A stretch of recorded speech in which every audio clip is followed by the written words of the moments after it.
Hi mga ka-team! Magandang tanghali po sa inyo. So for today's vlog po mga ka-team, balik na naman tayo sa ganito po na vlog po mga ka-team ba? Kasi wala po kaming upload kahapon po mga ka-team. So ito na lang po yung i-upload po natin. Meron po pala tayo ditong yung chicken at saka ng ng pansit canton. Itong chicken po binili ko po dun sa school mga ka-team kasi ito po yung ulam ko po ngayon. At saka ito namang pansit canton, lang po ito, niluto po ito ni mama. Yung kanin, yung natin, sausawan. So mag-pray muna tayo mga ka-team kasi gutom na talaga mga ka-team, no? In the name of the Father, the Son, the Holy Spirit. Amen. Bless us, O Lord, for this thy give which we are about to receive from thy bounty to Christ our Lord. Amen. Father, the Son, the Holy Spirit. Amen. So kain na po mga ka-team. Hindi na po ako nagbihis po mga ka-team. Kasi dito na talaga ako sa kain ba. So ito lang po yung vlog po natin ngayon para meron po tayong upload. Walang upload kahapon. Ayan, at saka meron po palang na po mga katimba na ganap po kaninang umaga po mga katim na linog po daw. Tas po mga katimba sa daw yun sa Mindanao daw yun mga katim. Sobrang talaga mga katimba kasi buti na lang hindi na nangyari dito sa sa Lapu-Lapu kasi po ba, at saka yung sakto talaga mga katim na first day of school talaga mga katim ba, tas naglinog po mga katim. Buti na lang talaga safe po tayo doon, hindi po na hindi po siya naglinog po mga katim ba. Kain po.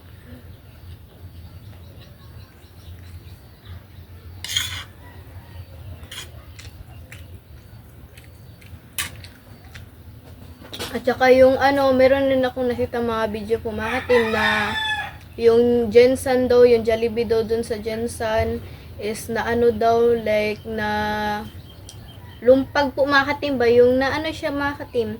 Tas yung sa SM daw na rin siya mga katim. Kaya sobrang kawawa talaga niya, no. Yun talaga yung anak ko.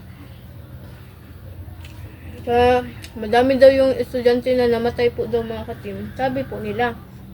Pero hindi pa po ako nakakita ng balita po about dun sa linog.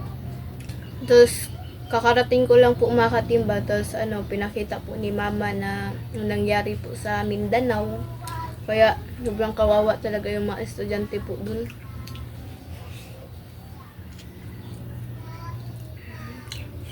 7.8 daw yung magnitude po mga katim.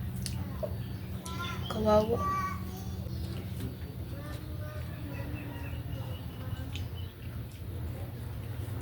Kain po.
Grabe yung buti na lang, sobrang ganda po talaga ng first day of school mga ka-team. Tas buti na lang ba na hindi po kami nag-introduce yourself kasi sobrang pagod na yung introduce ka pa sa self mo na alam naman ng mga kaklase mo kung sino ka.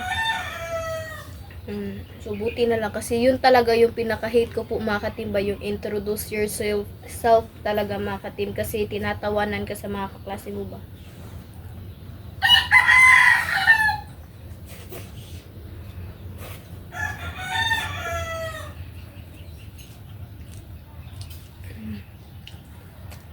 Sarap po ng ulam ko po ngayon mga ka-team. Meron kasing sobra sa ano ba, sa baon ko po kanina, kaya binili ko na lang po ng crispy or chicken.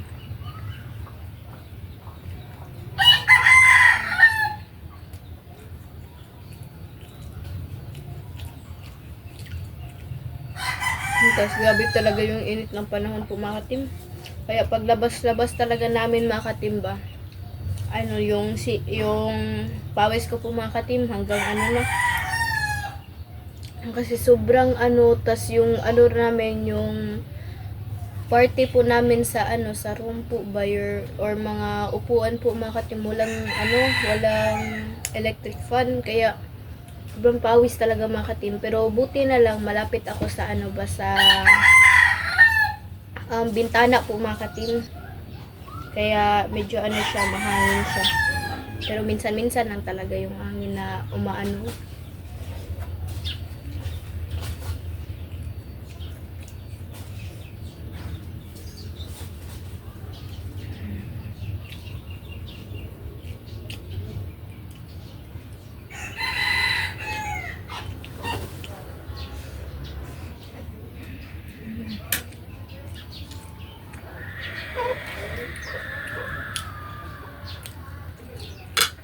Kain po mga team.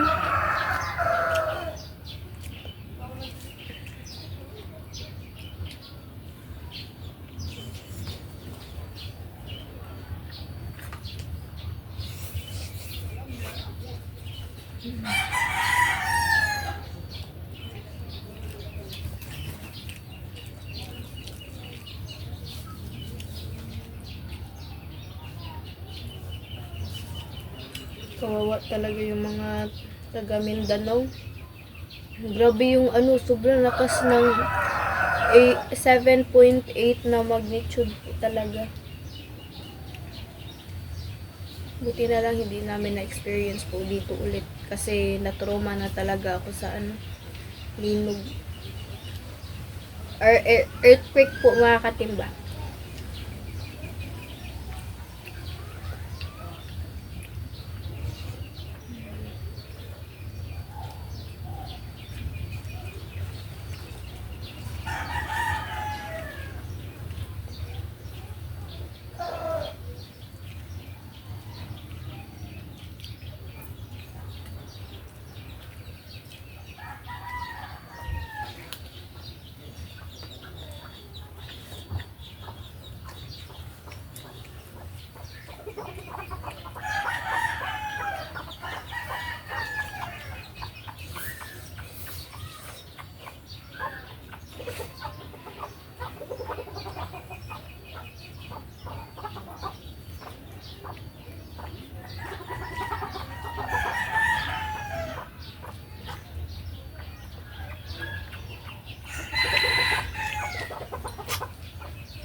Ayan po mga ka-team.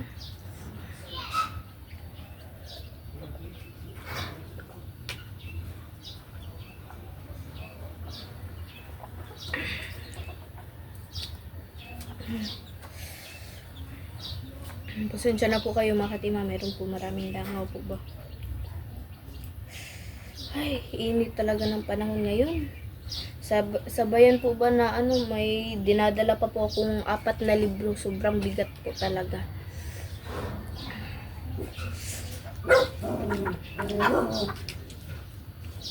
Grabe talaga makatim kasi first na introduce ng ng teacher po sa amin. Pinaano niya ba yung sasalita siya, siya sa PPT po mga ka-team. Meron po siyang naisingit na ba yung need pa po namin excuse me. Need pa po namin sumayaw po mga ka-team ba. Nang hawak mo ang beat. Grabe talaga mga ka-team. First day pa lang yun na nahihiya talaga kami mga ka-team na kasi hindi po kami masyadong sumasayaw.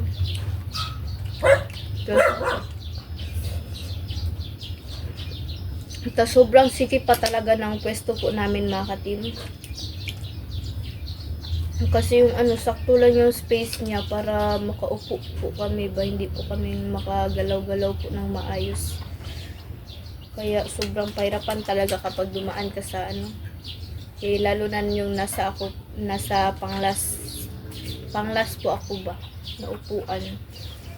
Kaya sobrang hirap po na dumaan po ba.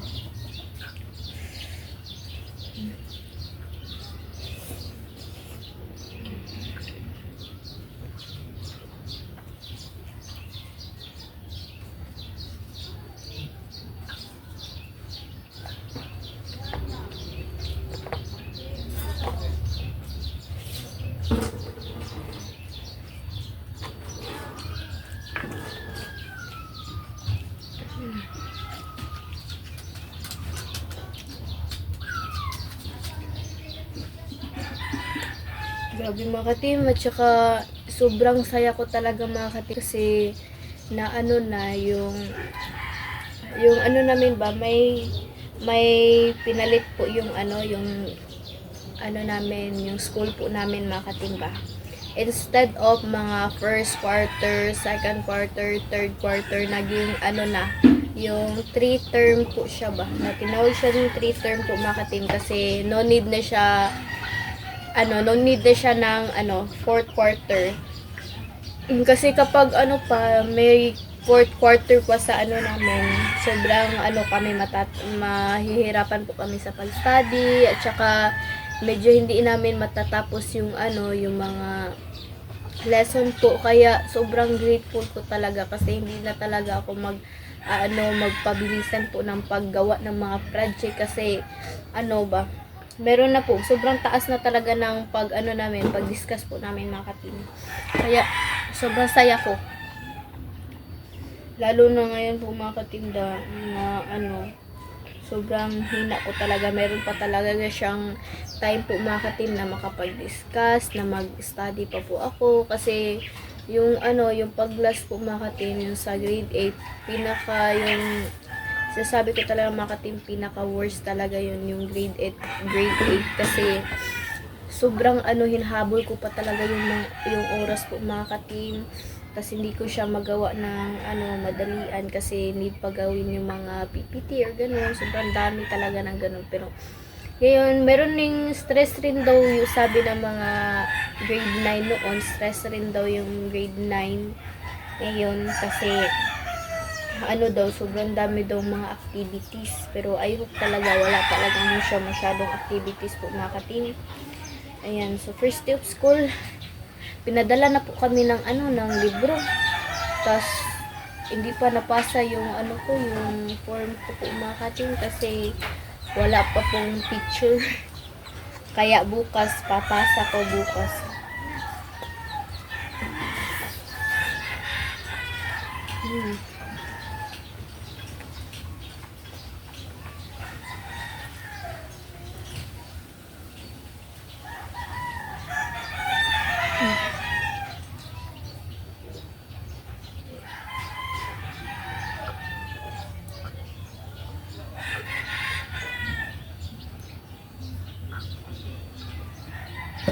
So, tapos na po akong kumain mga ka-team.